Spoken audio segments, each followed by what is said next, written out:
Hey guys, what's up? It's me, Thomas. Today we're back here with Game Theory. Today, this was called How to Stop the Mimic for Good. So if you guys remember last time, there seems to be a connection between the Mimic and Sun and Moon.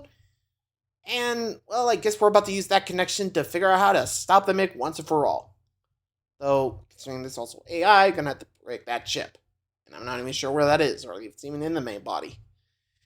And let's see what Tom's got an idea for. So, let's see how we stop the Mimic. Be sure to like, subscribe for more. Hope you enjoy. Here we go.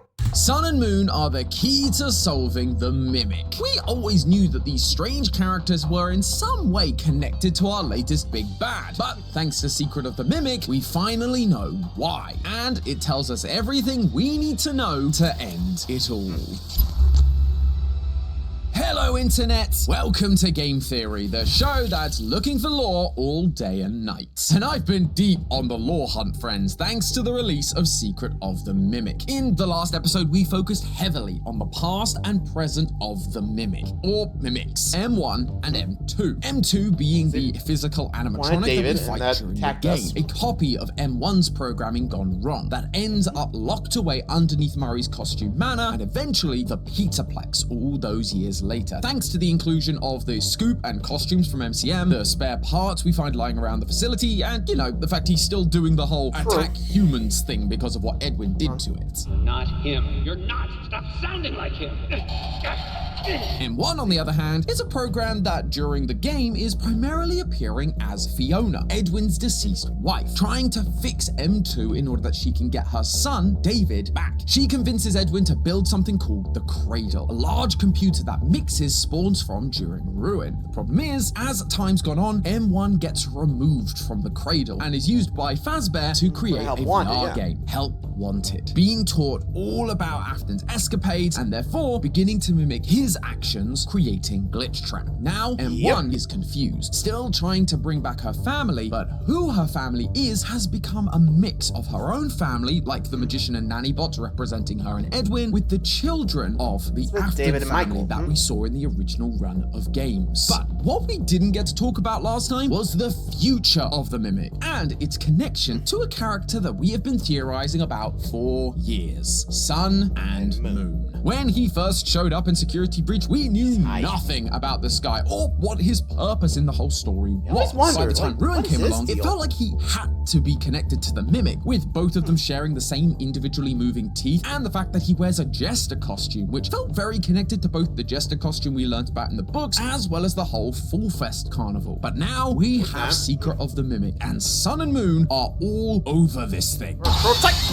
We've got OG versions of the characters, we've got symbolic minigames, we've even got a mysterious lullaby, all of which make one thing extremely clear. We were 100% right about Sun and Moon being connected to the Mimic. Throughout the game, we are being shown that these two, or three, or I suppose four characters are intrinsically connected in so many interesting ways. But most importantly, Sun and Moon is actually the key to not just solving the Mimic, but ending it once and for all. I hope you've knocked over all your stackable toys, friends, because it's finally time to clean up the mess that is Sun and Moon. But before we get started... That is true. It is a tricky situation since the game they debuted didn't really give much. It was just like one stop there and we're just done. The others do come back, but, well, you know, they do fit the theme. The Jester, not so much. But, anywho, let's learn more about the Mimic and see how we stop it.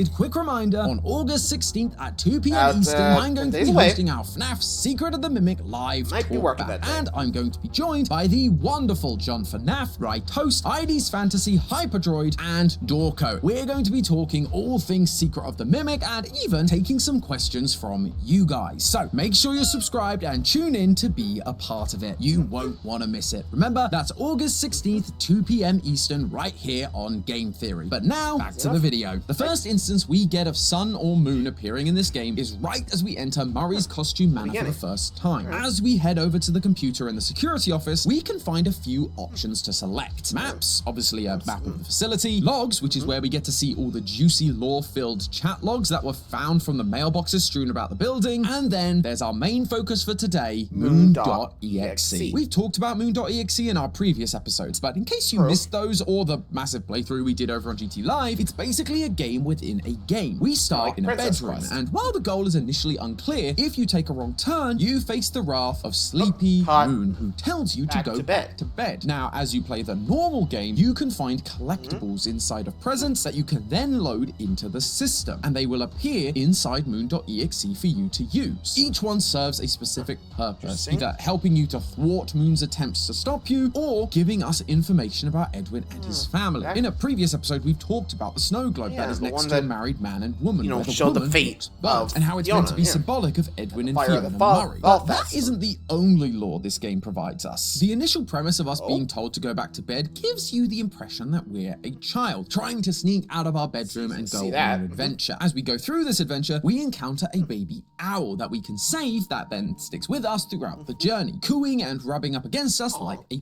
pet. However, things take a weird turn when we encounter the old woman that lives in a cabin in the woods. This old woman has a head covered in spikes, kinda like you'd expect a sun to be represented. After fulfilling her tasks and fixing her 3 broken masks, she then hands you the final mask, the mask of a baby owl. At the same time, our baby owl friend seems to have gone missing, but the oven is now on, and there's a suspicious smell of chicken in the air. With our new mask equipped, this sun woman takes us to a cave that Moon is guarding, only for Moon to see the baby owl mask and to run away crying. This was the moment that things clicked for me. At first, I figured we were playing as David, with Moon being an obvious analog for his father Edwin. That's why we got explicit messages like, "Go back to bed, I'm too busy," things that Edwin would actively say to both David and his wife Fiona. Just give me a minute. David's 2 years old. He won't remember a thing. Besides, he's got plenty more birthdays. However, this moment where Moon, Edwin, sees us wearing a baby owl mask and then runs away crying, along with us only gaining the owl mask as the baby owl disappeared, it made me realize we weren't playing as David, but the mimic. This must be its learning M2 program. was designed to mimic David perfectly, like it was wearing a mask pretending to be him. And we know that that actually really upset Edwin. Stop, not him. You're not. Stop sounding like him. This game, therefore...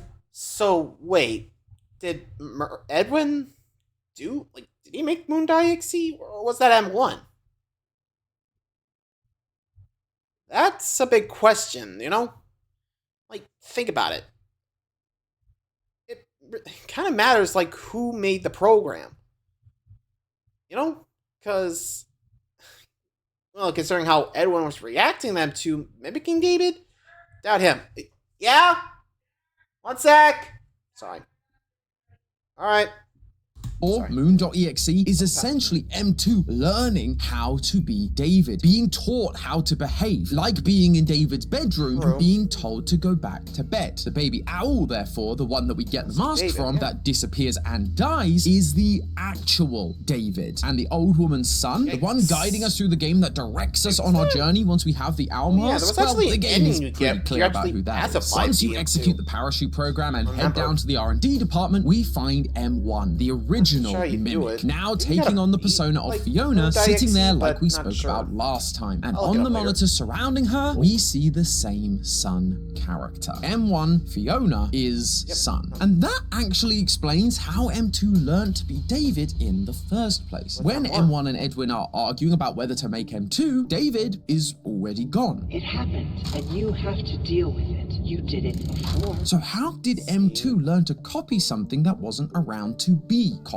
Well, if you saw our last episode, you'll know that M2 is actually a copy of M1's program, and M1 was around while David was alive. We even see a photo of them sitting on a hill together. So Sun, the one who is controlling and guiding this game for M2, is able to use her memory of David to help inform M2. This does bring up an interesting detail though. M1 gives M2 the owl mask, and suddenly baby owl is gone, being cooked on Sun's stove. We also also know that M1 was the one that Edwin asked to go down and get David from his playground. Fiona, go get him. I left him out at the playground. This would seem to imply that David's death may that's what I was not have thinking. been an accident after all. That M1 actually killed David in order that she could that's have what I was a thinking real too last family, time. a robot family, just like her. We spoke last time about how she's messed up. getting confused between different iterations of Fiona, one from the books and one from the games, right. thanks to this note we found in the basement of MCM. It's possible that she figured out she wasn't the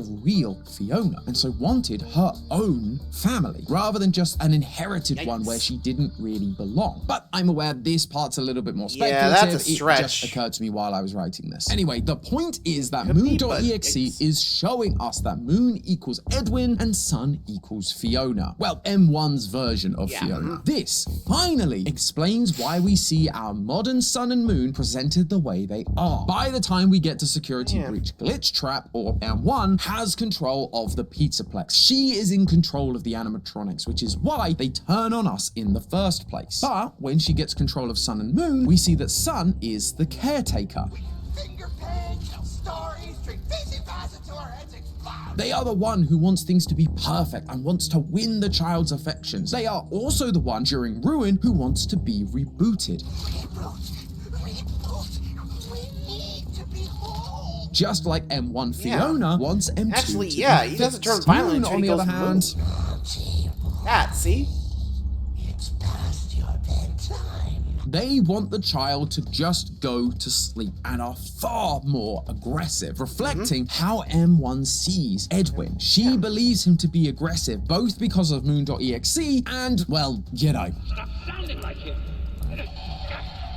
However, there is one more True. mention of Sun and Moon that's inside Moon.exe that I want to mention, because on the surface, it is slightly confusing. What's not confusing, though, is having gourmet quality meals prepared by award-winning chefs delivered straight to your door thanks to today's sponsor, Cook Unity. As I'm sure you can imagine, trying to solve FNAF has meant a lot of long days and a lot of late nights, scrubbing through I can footage imagine. frame by frame, analyzing every pixel to find the answers, which means I haven't had a lot of time to cook for myself, let alone make a restaurant quality meal. But that is where Cook Unity came in to save the day. With hundreds of weekly meals to choose from and a bunch of dietary options to pick from, I was able to pick dishes that suited my tastes. Like if I wanted to go low sodium, high protein, keto, or vegan, they have everything I need to keep my big brain working on the important things.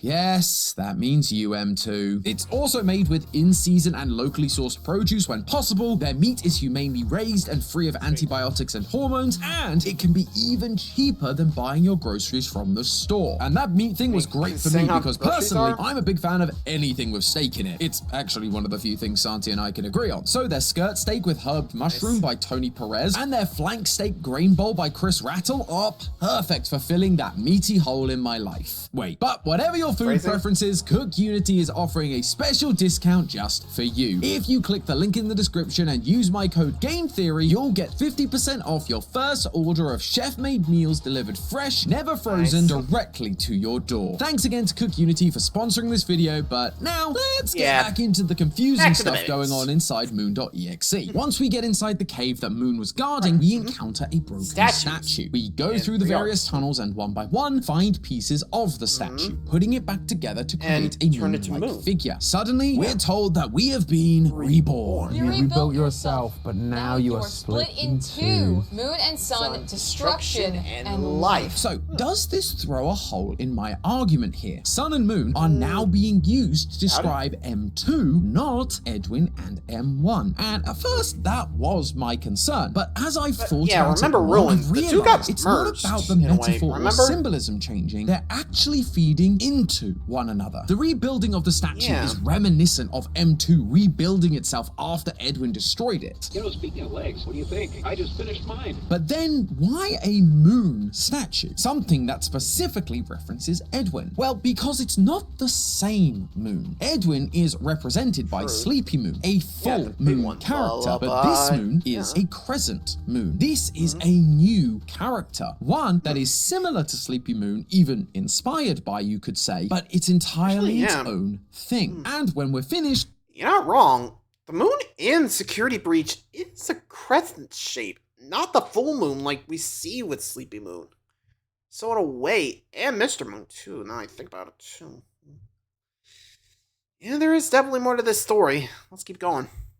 We are told that it has been reborn. M2 putting itself back together wasn't just fixing itself, it was reborn. Now with a new input. Violence. Edwin's violence. Moon's violence. It was no longer just the M1 based program it was before. Edwin's actions affected M2 and caused it to be reborn as the violent animatronic we know now. Like a new version of the character Moon. But it isn't just Moon. We're told that it is a combination of that destruction and the life of Sun. M1 wants to create life, making M2 Sun and Moon their the same son. character? Edwin wants to destroy M2. These two things have combined together to make the mess that is M2. And those pieces are now at war with each other. Again, just like Sun and Moon are in Security Breach. Duality in this franchise is something that I've wanted to write a theory about for a long time. It felt like there's been so much of it in the series. From the two-toned logo on the Ruin website, the two-colored eyes of the Tiger plushie, Sun and Moon, to even as far back as William versus Henry. It's always been about these two opposing sides being mixed together into one thing, something that usually ends in a mess or tragedy. At the time, I just didn't really know where it was going in order to write the theory on it, but now I understand. This is what it was trying to tell us. Visual clues to tell us the story of Edwin and M1 Fiona without actually spelling it out. It's also why Sun and Moon's moving teeth are the same as the mimics. They may not literally be the same. Sun and Moon may not actually be a mimic, but it's visual storytelling, giving us a physical clue to their connection. We were just missing the key detail of Edwin and M1 even existing in this continuity to be able to tie it all together. Although I'm sure the lore reason for the teeth thing is once again just the mimic rebuilding itself with spare parts. We'll see. But Sun and Moon isn't done teaching us about the mimic just yet, because in Ruin, we get to see that these opposing sides can turn from a mess into something new. We see Sun struggling to keep control while Moon is acting dangerous, again, like we've been seeing with M2, the original program unable to keep control, with the violence taking over and attacking people. But after Cassie is able to plug in the data diver, Fazwrench, they reboot and Eclipse is born. They are calm, fun, friendly, protective, exactly as they were supposed to be. We fixed them. But did you notice the key detail? Eclipse isn't Sun now fully in control, nor is Moon completely gone. It's both halves mixed together in order to create something new. Sure, Sun was trying to help us and was the good side of both of them, but we're being shown that you actually need both sides in perfect balance in order to make things work. And this idea is reflected in Secret of the Mimic 2. When down in the basement, we encounter Sleepy Moon in the flesh, or cloth, or whatever it is he's made out of. And one of the telltale signs he's close by is you can hear him singing.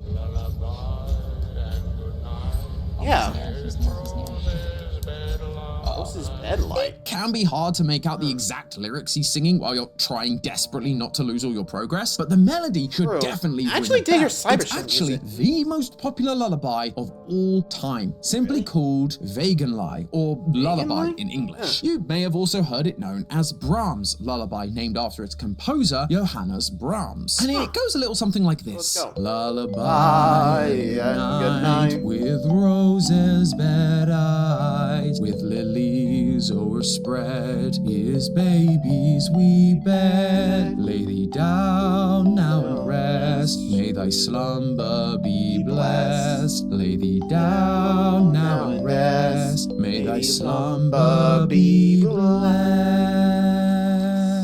Thank you. Now, you could say that the use of this song was just they needed a lullaby for Sleepy Moon to sing, so they picked the most obvious one. But when has that ever been the game theory way? You see, this song wasn't written to be sung on its own. It was designed as a mother and father duet. While the mother would sing the lullaby, alongside it, the father would sing an old German folk song called Sis Andischt, which is a song that the original mother actually used to sing to Brahms when they were together. together. This would then work as a counter melody underneath the primary melody of the lullaby. Counter melodies are super interesting because rather than a harmony which works in lockstep with the melody, the counter melody is literally a second different melody that plays at the same time. If you try this with just any two songs, you're going to have a lot of clashes and mess, and it's just not going to work. But when done right, these two parts that don't feel like they should go together suddenly begin to almost dance. They bounce off one another, creating something totally new. It's not working together in harmony, but they do work together, despite appearing diametrically opposed. But right now, with Mimic as is, it clearly is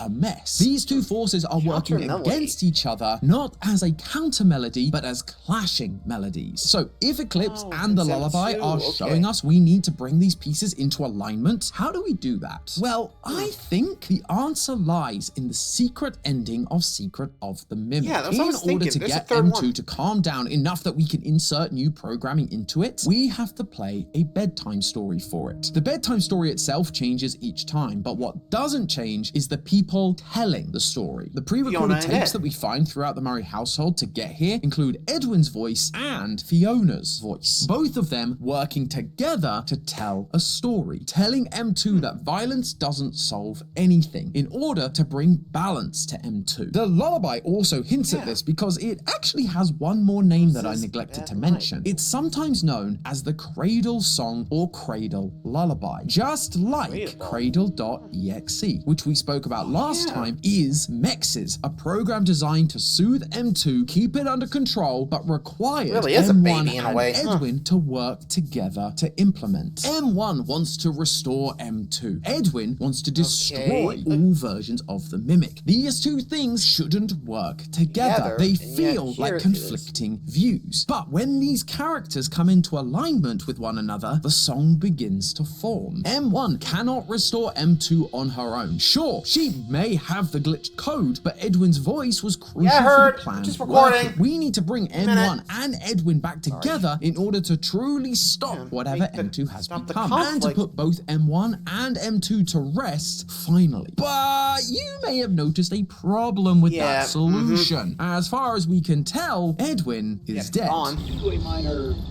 detonation, there is damage to my office interior, as well as a small fire. No! M2! Respond, please! I can't move. You can't feel my legs. M2 blew up part of the house and refused to help Edwin while it burnt and collapsed around him. But remember what franchise we're talking about here, friends. Just because someone is dead doesn't mean they're truly they don't gone. last that In fact, long. Moon basically Marvel. tells us as such with the lullabies he's singing. Oh yeah, this thing still has a lot to give in terms of lore significance, and it's to do with the more meta side of it. Why it was written and who it was written for. Brahms wrote this lullaby for his close friend Bertha Faber. Brahms and Faber used to date many years before, which is when she used to sing Sis Arndish to him, a song about a shepherd and his lover. When they reconnected years later, she was married to someone else, had a child with another on the way. Brahms wrote this lullaby for the birth of that second child, but it wasn't a completely selfless, sweet act. He wrote it so that when she and her husband sang it together to their baby, he would also be there. It was a way of making sure he was connected to her always, even when he wasn't physically around. If Moon is supposed to represent Edwin, and he's the one singing this song, it makes me think that we're being told that while he may be physically gone, he's not completely gone. He's just somewhere hidden, somewhere we wouldn't expect. And that somewhere, I believe, is Princess Quest, because I think that Edwin is the king, otherwise known as Old Man Consequences. Okay, before you start writing in the comments about how I followed in Matt's footsteps and I've lost my mind to this franchise, hear me out. I'm not the only person to have had this idea. This idea was actually brought up during our recent live theory crafting session by fellow FNAF theorist Gibby's Horror Homestead. Oh, I see that Gibby Horror's Homestead. Edwin as Old Man Consequences. Hello, Gibby. Great for you to join us.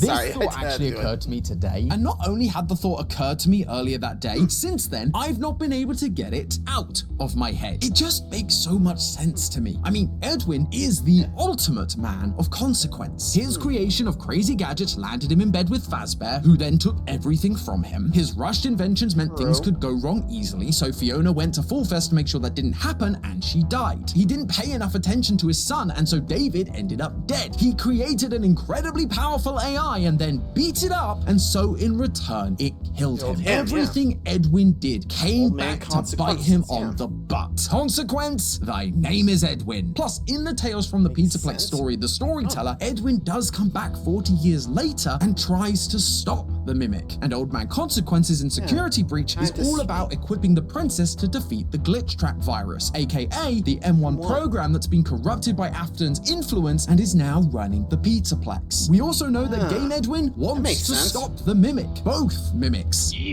I let a machine raise my kid. You're not real. What was I thinking? He realized what he'd created and that it couldn't replace the real thing, which is why he didn't want to fix M2. Instead, just going along with the plan to create mexes to pacify it. Now, I'm not saying that Edwin is possessing Princess Quest or anything like that. Modern FNAF requires modern solutions, and so I believe it's more likely that, like M1 isn't really Fiona, but the M1 program mimicking Fiona, that this is another program designed to imitate Edwin, like a digital signature of sorts. In the real world, programmers will sometimes physically put part of themselves into their code. They will leave a line of code or even just a few letters or symbols so that when someone else takes a look, they will know whose code it is. We actually see Gregory do this in GGY. When the animatronics begin behaving strangely, the characters take a look at the code and find the letters GGY all over the place. It's not really doing anything, it's just a digital signature to let you know that this was Gregory's doing. At this point, M1 has been integrated into basically every part of Fazbear Entertainment's technology. M1 is running the show,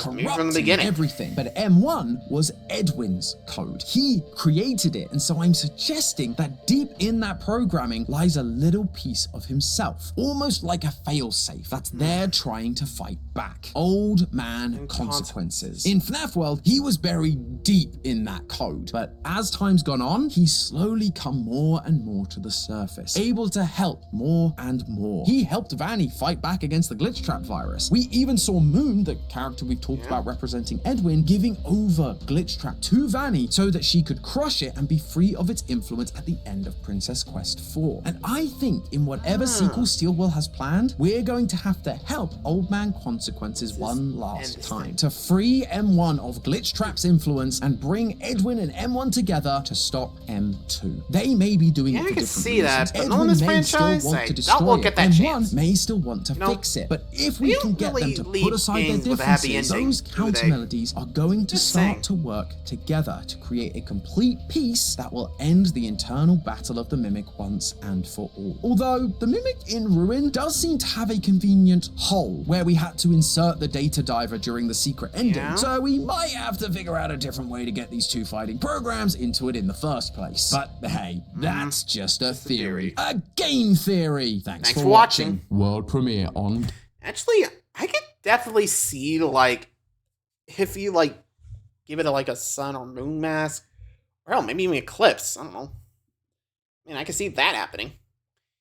And I guess we'll see what Steelwell wants to do, and I'm not sure where we'll go with that, but knowing this franchise, who knows? Well, till next time, see ya.